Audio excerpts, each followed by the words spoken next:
वाहिगुरु जी का खालसा वाहिगुरु जी की फतेह। तिलक जंजू राखा प्रभ ताका, कीनो बड़ो कलू वह साका। साधन हेत इति जिन करी, सीस दिया पर सी ना उचरी। आओ ਧੰਨ ਧੰਨ ਸਾਹਿਬ ਸ੍ਰੀ ਗੁਰੂ ਤੇਗ ਬਹਾਦਰ ਸਾਹਿਬ ਜੀ ਦੇ ਜੀਵਨ ਨੂੰ ਦਰਸਾਉਂਦੀ ਇਸ ਪੇਸ਼ਕਾਰੀ ਨੂੰ ਪ੍ਰੇਮ ਸਹਿਤ ਸਰਵਣ ਕਰੀਏ। ਜਨਮ ਅਤੇ ਬਚਪਨ। ਗੁਰੂ ਤੇਗ ਬਹਾਦਰ ਸਾਹਿਬ ਜੀ ਸਿੱਖਾਂ ਦੇ 9ਵੇਂ ਗੁਰੂ ਸਨ। ਆਪ ਜੀ ਦਾ ਜਨਮ 18 ਅਪ੍ਰੈਲ ਸਨ 1621 ਵਿੱਚ ਸਾਹਿਬ ਸ੍ਰੀ ਗੁਰੂ ਹਰਗੋਬਿੰਦ ਜੀ ਦੇ ਗ੍ਰਹਿ ਵਿਖੇ ਮਾਤਾ ਨਾਨਕੀ ਜੀ ਦੀ ਪਵਿੱਤਰ ਕੁੱਖੋਂ ਹੋਇਆ। ਆਪ ਜੀ ਦਾ ਬਚਪਨ ਦਾ ਨਾਮ ਤਿਆਗਮਲ ਸੀ। ਆਪ ਜੀ ਨੇ ਆਪਣਾ ਬਚਪਨ ਸ੍ਰੀ ਅੰਮ੍ਰਿਤਸਰ ਸਾਹਿਬ ਵਿਖੇ ਬਿਤਾਇਆ। ਆਪ ਜੀ ਬਚਪਨ ਤੋਂ ਹੀ ਸ਼ਾਂਤ ਅਤੇ ਗੰਭੀਰ ਸੁਭਾਅ ਦੇ ਮਾਲਕ ਸਨ।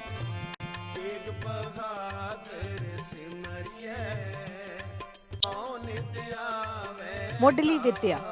ਆਪ ਜੀ ਨੇ ਬਚਪਨ ਵਿੱਚ ਗੁਰਮੁਖੀ, ਹਿੰਦੀ ਅਤੇ ਸੰਸਕ੍ਰਿਤ ਦੀ ਸ਼ਾਸਤਰ ਵਿੱਦਿਆ ਭਾਈ ਗੁਰਦਾਸ ਜੀ ਤੋਂ ਪ੍ਰਾਪਤ ਕੀਤੀ। ਆਪ ਜੀ ਨੇ ਸ਼ਸਤਰ ਵਿੱਦਿਆ ਵਿੱਚ ਤੀਰ ਅੰਦਾਜ਼ੀ ਅਤੇ ਘੋੜਸਵਾਰੀ ਬਾਬਾ ਬੁੱਢਾ ਜੀ ਪਾਸੋਂ ਅਤੇ ਤਲਵਾਰਬਾਜ਼ੀ ਆਪਣੇ ਪਿਤਾ ਸਾਹਿਬ ਸ੍ਰੀ ਗੁਰੂ ਹਰਗੋਬਿੰਦ ਜੀ ਪਾਸੋਂ ਸਿੱਖੀ। ਕੇਵਲ 13 ਸਾਲ ਦੀ ਉਮਰ ਵਿੱਚ ਹੀ ਆਪ ਜੀ ਨੇ ਮੁਗਲਾਂ ਵਿਰੁੱਧ ਕਰਤਾਰਪੁਰ ਦੀ ਜੰਗ ਵਿੱਚ ਆਪਣੀ ਤੇਗ ਭਾਵ ਤਲਵਾਰ ਦੇ ਜੌਹਰ ਵਿਖਾਏ, ਜਿਸ ਕਾਰਨ ਆਪ ਜੀ ਦੇ ਪਿਤਾ ਜੀ ਨੇ ਖੁਸ਼ ਹੋ ਕੇ ਆਪ ਜੀ ਦਾ ਨਾਮ ਤਿਆਗਮਲ ਤੋਂ ਬਦਲ ਕੇ ਤੇਗ ਬਹਾਦਰ ਰੱਖ ਦਿੱਤਾ।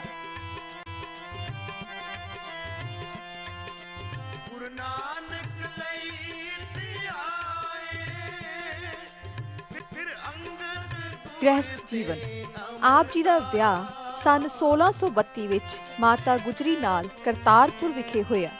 ਵਿਆਹ ਤੋਂ ਬਾਅਦ ਆਪ ਜੀ ਦੇ ਪਿਤਾ ਜੀ ਨੇ ਆਪ ਜੀ ਨੂੰ ਆਪਣੀ ਮਾਤਾ ਜੀ ਅਤੇ ਪਤਨੀ ਮਾਤਾ ਗੁਜਰੀ ਜੀ ਦੇ ਨਾਲ ਬਾਬਾ ਬਕਾਲੇ ਪਿੰਡ ਵਿੱਚ ਰਹਿਣ ਲਈ ਭੇਜ ਦਿੱਤਾ। ਇੱਥੇ ਲਗਭਗ 20 ਸਾਲ ਆਪ ਜੀ ਨੇ ਭੋਰੇ ਵਿੱਚ ਅਕਾਲ ਪੁਰਖ ਦੀ ਭਗਤੀ ਕੀਤੀ।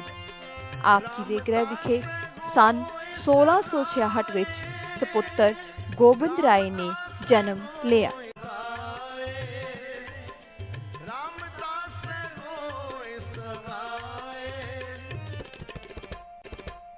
ਦੀ 1665 ਈਸਵੀ ਵਿੱਚ ਸਿੱਖਾਂ ਦੇ 8ਵੇਂ ਗੁਰੂ ਸ੍ਰੀ ਹਰਕ੍ਰਿਸ਼ਨ ਜੀ ਸਾਹਿਬ ਜੀ ਨੇ ਜੋਤੀ ਜੋਤ ਸਮਾਉਣ ਤੋਂ ਪਹਿਲਾਂ ਸੰਗਤਾਂ ਨੂੰ ਸਿੱਖਾਂ ਦੇ 9ਵੇਂ ਗੁਰੂ ਬਾਰੇ ਪੁੱਛਣ ਦੀ ਬਾਬਾ ਬਕਾਲੇ ਬਚਨ ਉਚਾਰੇ।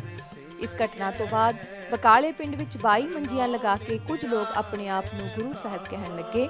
ਭਾਈ ਮੱਖਣ ਸ਼ਾਹ ਲੁਬਾਣਾ ਇੱਕ ਵਪਾਰੀ ਸੀ ਜੋ ਗੁਰੂ ਘਰ ਦਾ ਸ਼ਰਧਾਲੂ ਸੀ। ਉਸਨੇ ਆਪਣੇ ਡੁੱਬਦੇ ਜਹਾਜ਼ ਨੂੰ ਪਾਰ ਲੰਘਾਉਣ ਲਈ ਗੁਰੂ ਸਾਹਿਬ ਨੂੰ ਅਰਦਾਸ ਕੀਤੀ ਅਤੇ 500 ਸੋਨੇ ਦੀਆਂ ਮੋਹਰਾਂ ਦੇਣ ਦੀ ਗੱਲ ਆਖੀ। ਜਦੋਂ ਮੱਖਣ ਸ਼ਾਹ ਦਾ ਜਹਾਜ਼ ਕੰਢੇ ਤੇ ਸਹੀ ਸਲਾਮਤ ਆ ਗਿਆ ਤਾਂ ਉਹ ਆਪਣੀ ਸੁੱਖ ਪੂਰੀ ਕਰਨ ਲਈ ਬਕਾਲੇ ਪਿੰਡ ਆਇਆ।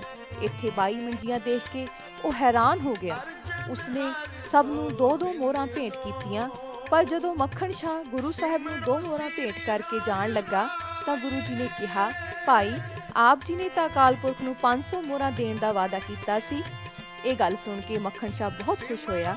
ਉਸਨੇ 500 ਮੋਹਰਾਂ ਗੁਰੂ ਸਾਹਿਬ ਨੂੰ ਭੇਂਟ ਕੀਤੀਆਂ ਅਤੇ ਕੋਠੇ ਚੜ੍ਹ ਕੇ ਉੱਚੀ ਉੱਚੀ ਕਹਿਣ ਲੱਗਾ, ਗੁਰੂ ਲਾ ਦੋ ਰੇ, ਗੁਰੂ ਲਾ ਦੋ ਰੇ। ਇਸ ਤਰ੍ਹਾਂ ਗੁਰੂ ਸਾਹਿਬ ਪ੍ਰਗਟ ਹੋਏ ਅਤੇ ਗੁਰਤਾ ਗੱਦੀ ਤੇ ਬਿਰਾਜਮਾਨ ਹੋਏ।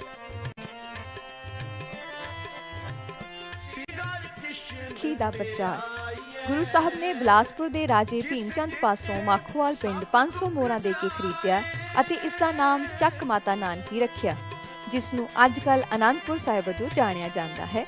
ਇੱਥੇ ਗੁਰੂ ਸਾਹਿਬ ਨੇ ਸਿੱਖੀ ਦਾ ਪ੍ਰਚਾਰ ਅਤੇ ਪ੍ਰਸਾਰ ਕੀਤਾ।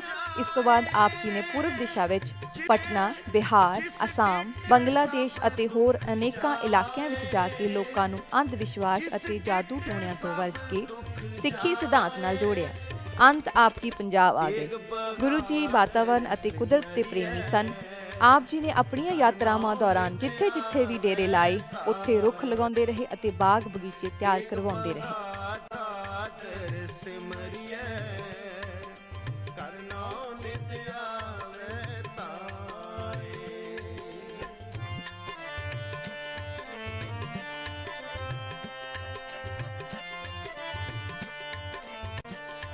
ਬਾਣੀ ਦੀ ਰਚਨਾ। ਆਪ ਜੀ ਨੇ ਆਪਣੇ ਜੀਵਨ ਕਾਲ ਦੌਰਾਨ ਵੱਖ-ਵੱਖ ਰਾਗਾਂ ਵਿੱਚ ਬੇਅੰਤ ਬਾਣੀਆਂ ਦੀ ਰਚਨਾ ਕੀਤੀ।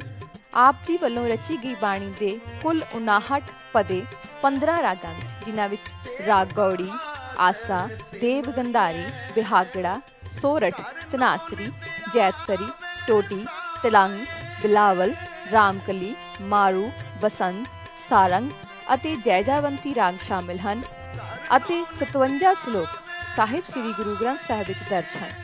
ਆਪ ਜੀ ਦੀ ਬਾਣੀ ਤੋਂ ਜੀਵਨ ਦੇ ਹਰ ਪੱਖ ਦੀ ਸੇਧ ਮਿਲਦੀ ਹੈ ਅਤੇ ਜੀਵਨ ਦੇ ਅਮੋਲਕ ਗੁਣਾਂ ਦਾ ਗਿਆਨ ਹੁੰਦਾ ਹੈ।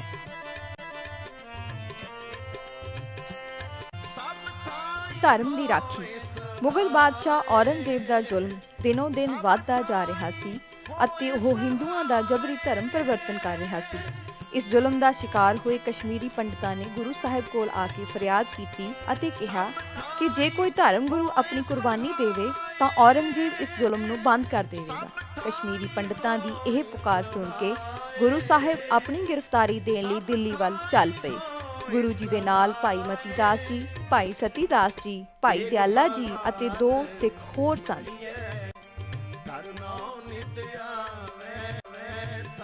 ਮੁਗਲ ਬਾਦਸ਼ਾਹ ਔਰੰਗਜ਼ੇਬ ਵੱਲੋਂ ਗੁਰੂ ਸਾਹਿਬ ਅਤੇ ਉਹਨਾਂ ਦੇ ਸਾਥੀ ਸਿੱਖਾਂ ਨੂੰ ਲੰਮੇ ਸਮੇਂ ਤੋਂ ਕੈਦ 'ਚ ਰੱਖ ਕੇ ਅਸਹਿ ਤਸੀਹੇ ਦਿੱਤੇ ਗਏ ਅਤੇ ਧਰਮ ਪਰਿਵਰਤਨ ਦੀਆਂ ਬਹੁਤ ਕੋਸ਼ਿਸ਼ਾਂ ਕੀਤੀਆਂ ਗਈਆਂ, ਪਰ ਗੁਰੂ ਸਾਹਿਬ ਅਤੇ ਉਹਨਾਂ ਦੇ ਸਾਥੀ ਸਿੱਖ ਅਡੋਲ ਰਹੇ। ਗੁਰੂ ਸਾਹਿਬ ਦੇ ਸਾਥੀ ਸਿੱਖਾਂ ਨੂੰ ਇੱਕ-ਇੱਕ ਕਰਕੇ ਸ਼ਹੀਦ ਕਰ ਦਿੱਤਾ ਗਿਆ ਅਤੇ ਅੰਤ 24 ਨਵੰਬਰ 1675 ਈਸਵੀ ਨੂੰ ਗੁਰੂ ਸਾਹਿਬ ਜੀ ਨੂੰ ਦਿੱਲੀ ਦੇ ਚਾਂਦਨੀ ਚੌਕ ਵਿੱਚ ਸੀਸ ਧੜ ਨਾਲੋਂ ਵੱਖ ਕਰਕੇ ਸ਼ਹੀਦ ਕਰ ਦਿੱਤਾ ਗਿਆ। ਗੁਰੂ ਸਾਹਿਬ ਜੀ ਦਾ ਸੀਸ ਭਾਈ ਜੈਤਾ ਜੀ ਨੇ ਅਨੰਦਪੁਰ ਸਾਹਿਬ ਵਿਖੇ ਪਹੁੰਚਾਇਆ ਅਤੇ ਧੜ ਦਾ ਸੰਸਕਾਰ ਭਾਈ ਲੱਖੀ ਸ਼ਾਹ ਵਣਜਾਰਾ ਨੇ ਆਪਣੇ ਘਰ ਨੂੰ ਅੱਗ ਲਗਾ ਕੇ ਕਰ ਦਿੱਤਾ ਅਤੇ ਅਸਥੀਆਂ ਨੂੰ ਗਾਗਰ ਵਿੱਚ ਪਾ ਕੇ ਉਸੇ ਸਥਾਨ ਤੇ ਦੱਬ ਦਿੱਤਾ। ਅੱਜ ਕੱਲ੍ਹ ਇਸ ਸਥਾਨ ਤੇ ਗੁਰਦੁਆਰਾ ਰਕਾਬਗੰਜ ਬਣਿਆ ਹੋਇਆ ਹੈ।